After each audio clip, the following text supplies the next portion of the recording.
தற்போதைய அண்மை செய்தியாக தமிழ்நாட்டில் வடகிழக்கு மாவட்டங்களில் இன்று வெப்ப அலை வீச வாய்ப்பிருப்பதாக வானிலை மையம் தெரிவித்திருக்கிறது. நாளையும் நாளை மறுநாளும் அதிக வெப்பநிலையும் அதிக ஈரப்பதமும் இருக்கும் என்றும் ஒரு சில பகுதிகளில் அசௌகரியம் ஏற்படலாம் என்றும் வானிலை மையம் தெரிவித்திருக்கிறது. அது குறித்த அண்மை செய்தியை தற்போது பார்த்துக் கொண்டு வருகிறோம்.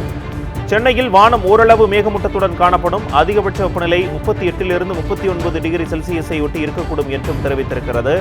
தமிழ்நாட்டில் வடகிழக்கு மாவட்டங்களில் இன்று வெப்ப அலை வீச வாய்ப்பிருப்பதாகவும் நாளையும் நாளை மறுநாளும் அதிக வெப்பநிலையும் அதிக ஈரப்பதமும் இருக்கும் என்றும் ஒரு சில பகுதிகளில் அசௌகரியம் ஏற்படலாம் என்றும் சென்னையில் வானம் ஓரளவு மேகமூட்டத்துடன் காணப்படும் என்றும் அதிகபட்ச வெப்பநிலை 38 to 39 டிகிரி செல்சியஸை ஒட்டி இருக்கக்கூடும் என்றும் வானிலை மையம் தகவல் தெரிவித்திருக்கிறது. அது குறித்த அண்மை செய்தியை தற்போது பார்த்துக் கொண்டு வருகிறோம்.